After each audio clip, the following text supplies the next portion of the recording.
أشهد أن لا إله إلا الله وحده لا شريك له وأشهد أن محمدا عبده ورسوله أما بعد فأعوذ بالله من الشيطان الرجيم بسم الله الرحمن الرحيم الحمد لله رب العالمين الرحمن الرحيم مالك يوم الدين إياك نعبد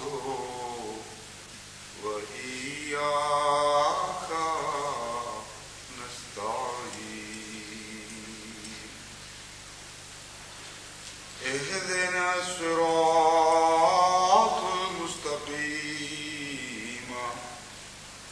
صراط الذين أنعمت عليهم غير المغضوب عليهم ولا الضالين.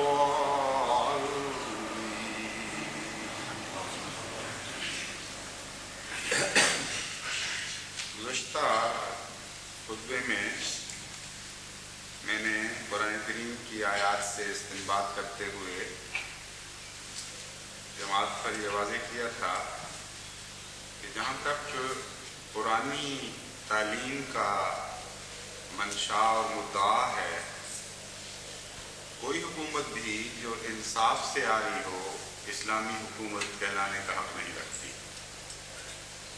اور کوئی عدالت بھی جو انصاف سے آ رہی ہو شرعی عدالت کہلانے کا حق نہیں رکھتی۔ اس سلسلے میں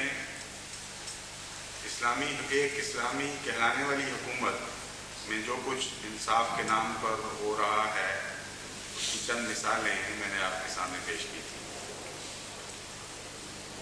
آج میں ایک ایسی عدالت کا ذکر کرتا ہوں جو شرعی کہلاتی ہے، اور دیکھنا یہ ہے کہ کیا وہ انصاف کے مطابق کام کر رہی ہے یا انصاف سے تری ہے۔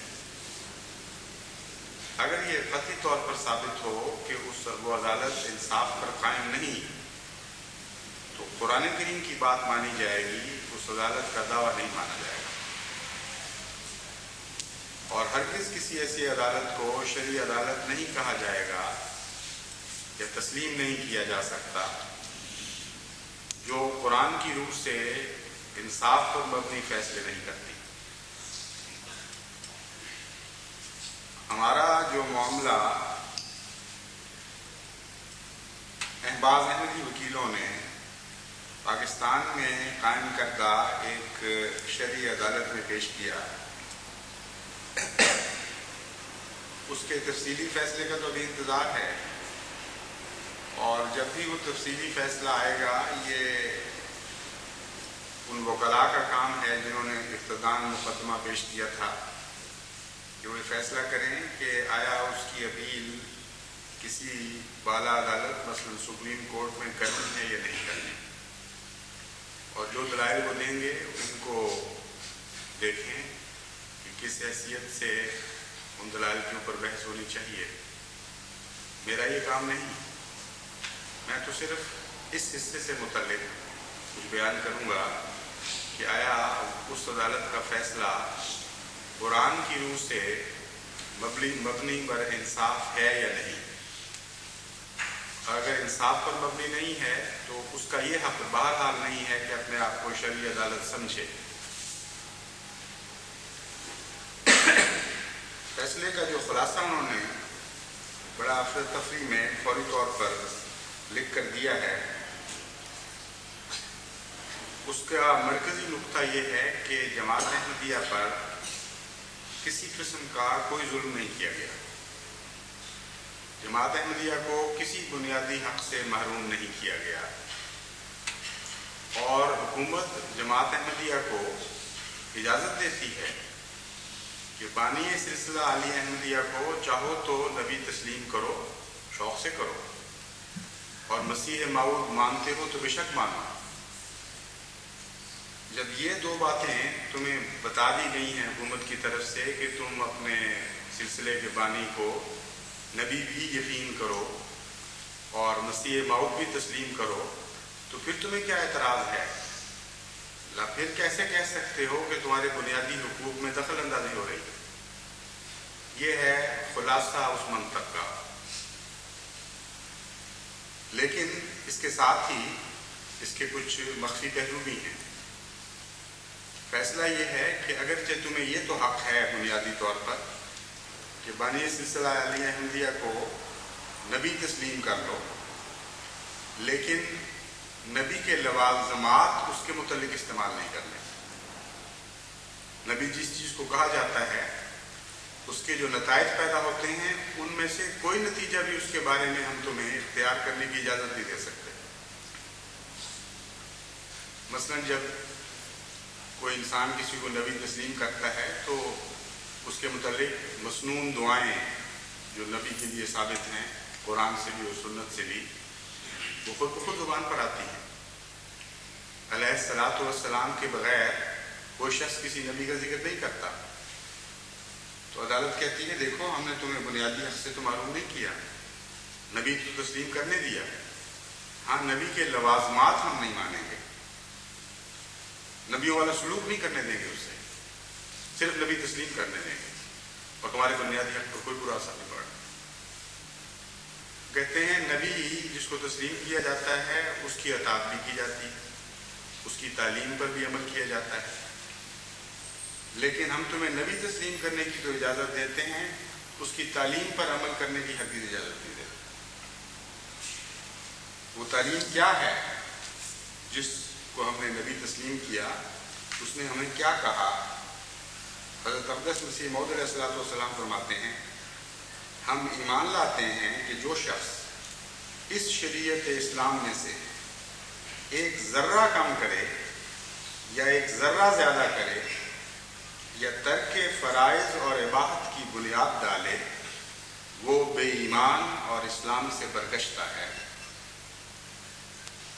اور ہم اپنی جماعت کو نصیحت کرتے ہیں کہ وہ سچے دل سے اس کلمہ طیبہ پر ایمان رکھیں کہ لا الہ الا اللہ محمد الرسول اللہ، اور اسی پر مریں، اور تمام انبیاء اور تمام کتابیں جن کی سچائی قرآن شریف سے ثابت ہے ان سب پر ایمان لاویں، اور صوم اور صلاۃ اور زکوٰۃ اور حج اور خدا تعالیٰ اور اس کے رسول کے مقرر کردہ تمام فرائض کو فرائض سمجھ کر اور تمام منہیات کو منہیات سمجھ کر ٹھیک ٹھیک اسلام پر کاربند ہوں۔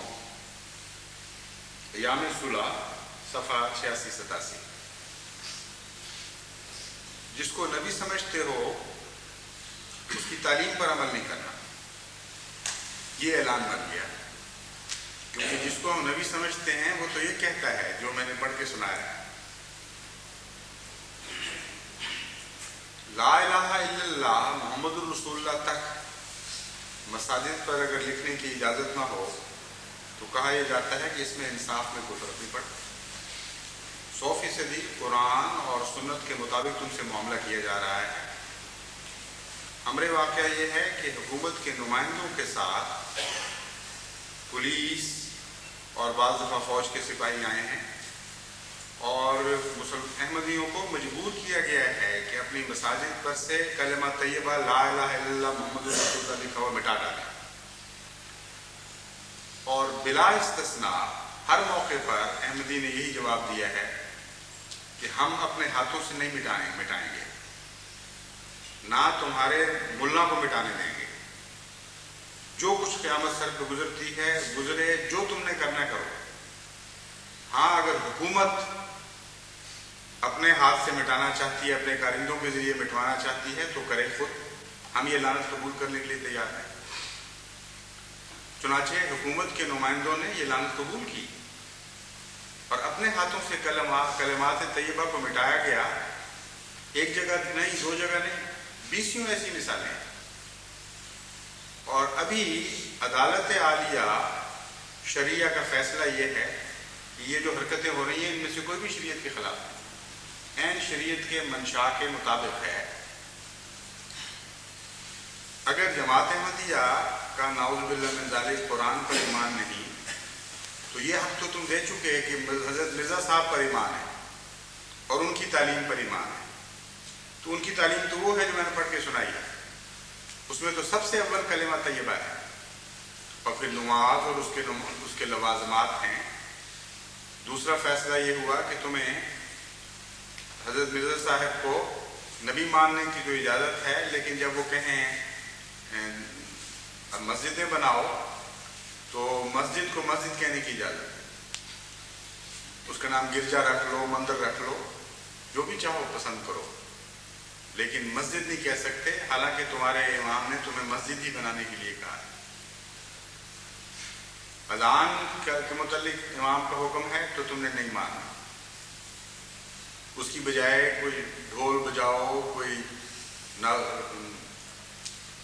سور پھونکو، جو چاہو کرو، لیکن بہرحال اذان نہیں دینی، اس سے دلچسپی ہو رہی ہے۔ تو ہر وہ حق جو نبوت کا ہے وہ چھین لیا گیا، اور محض نام میں نبی تسلیم کرنے کے حق کو یہ کہتے ہیں یہ عین شریعت اسلامیہ کے مطابق مبنی بر انصاف فیصلہ ہے۔ اس کی مثال تو بالکل وہی بنتی ہے کہ کوئی شخص کسی سے کہے کہ میں تمہیں انسان کا بنیادی حق دینے پر کوئی اعتراض نہیں رکھتا، تم ہر انسان کے بنیادی حق سے حق کو استعمال کرنے کے مجاز ہو، لیکن اس کی تشریح یہ ہے، میں جب کہتا ہوں کہ تم انسان کہلانے کے مجاز ہو، انسانی حقوق رکھنے کے مجاز ہو، تو میری تشریح یہ ہے کہ تم اپنے آپ کو انسان سمجھ سکتے ہو،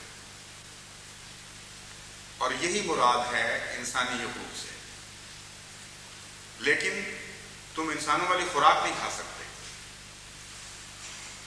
تمہیں کھانا پڑے گا گھاس پھوس اور وہ غذا جو جانور کھاتے ہیں ہر قسم کی، وہ استعمال کرو، ہمیں کوئی اعتراض نہیں۔ انسان کہلانا اور بات ہے، یہ حق ہے تمہارا بنیادی، اس سے ہم تمہیں باز نہیں رکھ رہے، لیکن انسانوں کی طرح کھانا کھانے لگ جاؤ، یہ کیسے ہو سکتا ہے برداشت؟ انسان کہلانے کا سمجھنے کا حق ہم تمہیں دیتے ہیں، لیکن انسان کہلانے کا حق بھی نہیں دیتے۔ تم کہا نہ کرو اپنے آپ کو انسان، کیونکہ اس سے انسانوں کو تکلیف ہوتی ہے۔ تمہیں یہ تو حق ہے کہ تم انسان سمجھو اپنے آپ کو، لیکن یہ حق نہیں ہے کہ زبان استعمال کرو، کیونکہ کلام کرنا تو انسان کا کام ہے، اور ہم تمہیں کسی حق سے معروم نہیں کر رہے۔ دیکھو ہم تمہیں کہتے ہیں تم اپنے آپ کو انسان سمجھو، لیکن بولنا نہیں انسانوں کی طرح۔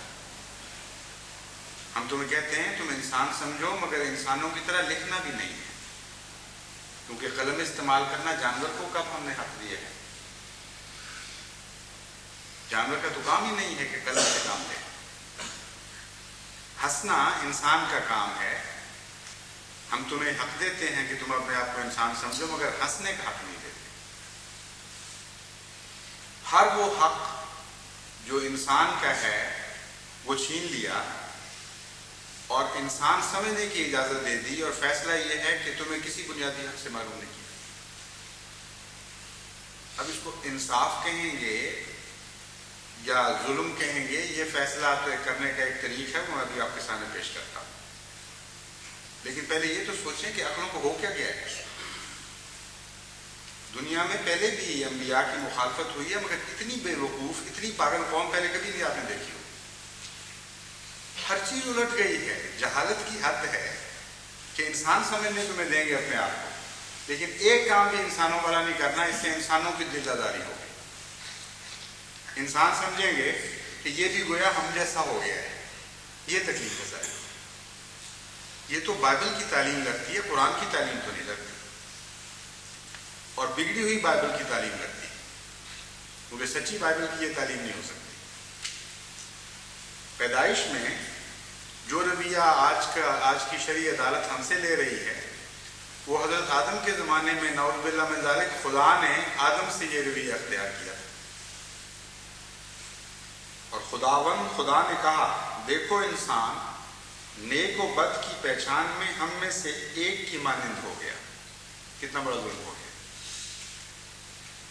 یعنی ہم سے مراد خدا اور فرشتے، تو اللہ تعالیٰ فرماتا ہے نعوذ باللہ من ذالک بائبل کے بیان کے مطابق اتنا بڑا اندھیر ہو گیا ہے کہ انسان نیک و بد کی پہچان میں ہم میں سے ایک کی طرح ہو گیا۔ اب کہیں ایسا نہ ہو کہ وہ اپنا ہاتھ بڑھائے اور حیات کے درخت سے بھی کچھ کھا لے، کچھ لے کر کھائے اور ہمیشہ جیتا رہے۔ اگر وہ آگے بڑھ گیا اور زندگی بخش کوئی پھل کھا گیا تو پھر تو ہم بالکل ہی مارے جائیں گے کہ آدم زندہ ہو جائے۔ یہ تعلیم جو انسانی فہم سے بالا ہے، اور ہر صاحب فہم یقین رکھتا ہے کہ لازماً یہ بعد میں کسی جاہل آدمی کی بنائی گئی، یہ تعلیم بائبل میں خدا کی طرف منسوخ کی ہوئی۔ یہ تو سمجھ آ سکتی ہے کہ کسی جاہل انسان نے بنائی ہو، لیکن پہلے اس سے چند سال پہلے تک مجھے یہ نہیں سمجھ آیا کرتی تھی وہ کس قسم کے انسان ہوں گے جنہوں نے ایسی احمقانہ تعلیم بنائی ہو۔ اب سمجھ آ گئی کہ ایسے بھی ہو سکتے ہیں۔ جب تک دیکھا نہ جائے اس وقت تک کیسے پتہ چل سکتا ہے، باقی تو نظریاتی باتیں ہیں صرف۔ تو وہ جو قصے تھے کہ ضرور کسی نے بنایا ہوگا یہ معاملہ، ایسے بھی انسان ہو سکتے ہیں جو ایسی جاہلانہ تعلیمیں بنا کر خدا کی طرف منسوخ کر دیں۔ تو ان قصوں کو حقیقت میں دیکھا آج ہم نے، آدم کا زمانہ لوٹ آیا ہے، اور ویسی باتیں بنانے والے انسان اور پھر خدا کی طرف منسوخ کرنے والے آج بھی ویسے ہی ہیں۔ آج بھی ان باتوں کو بنا کر خدا کی طرف منسوخ کیا جا رہا ہے، لیکن شریعت اول کی طرف نہیں، شریعت آخر کی طرف، ابتدائی شریعت کی طرف نہیں، بلکہ اس شریعت کی طرف جو اپنے ارتقاء کے انتہائی منازل طے کر چکی ہے۔ وہ نعوذ باللہ آج بھی اس شریعت کی آواز یہ ہے کہ نیک و بد میں کی تمیز میں کوئی انسان ہم جیسا نہ ہو جائے، ورنہ لوگ سمجھیں گے کہ یہ بھی انسان۔ قرآن کریم کی تو یہ تعلیم ہے۔ قرآن کریم میں جو خدا حضور صلی اللہ علیہ وآلہ وسلم کو ارشاد فرماتا ہے وہ تو بالکل اور ہے۔ خدا تعالیٰ یہ فرماتا ہے قُلْ إِن كُنتُمْ تُحِبُّونَ اللَّهَ فَاتَّبِعُونِي يُحْبِبْكُمُ اللَّهُ۔ کہ اے محمد صلی اللہ علیہ وسلم، ہر اچھی چیز جو تم نے ہمیں دی، ہم نے تجھے دی ہے، اعلان کر کہ آؤ اور اسے قبول کرو اور وہ میرے جیسے بنتے چلے جاؤ۔ یہ ایسی نعمت نہیں ہے جس سے میں تمہیں محروم کرنے کے لیے آیا ہوں۔ اگر تم خدا سے محبت کرتے ہو تو دوڑ کر میری طرف آؤ اور میرے جیسا بننے کی کوشش کرو۔ جو کچھ میں کرتا ہوں وہ کرتے چلے جاؤ تو خدا بھی تم سے محبت کرنے لگے۔ کہاں یہ تعلیم، کہاں بائبل کی وہ تعلیم کہ نیک و بد کی تمیز میں ہم جیسا نہ ہو جائے۔ انا للہ و انا الیہ راجعون۔ اور اس پاک کلام کی طرف یہ چیز منسوخ کی جانے لگی ہے آج۔ قرآن کریم کہتا ہے حضرت صلی اللہ علیہ وآلہ وسلم کے متعلق کہ ہم نے اسے ساری دنیا کے لیے اسوہ بنا کے بھیجا تھا۔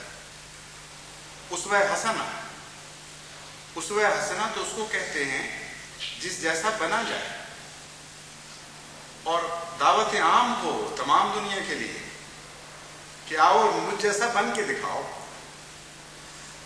بننے کی لوگ کوشش کریں، ساری زندگیاں خرچ کر دیں، مجاہدات کریں، کچھ نہ کچھ تو ویسا ہو جائیں، لیکن ویسا بن کے دکھا نہ سکیں۔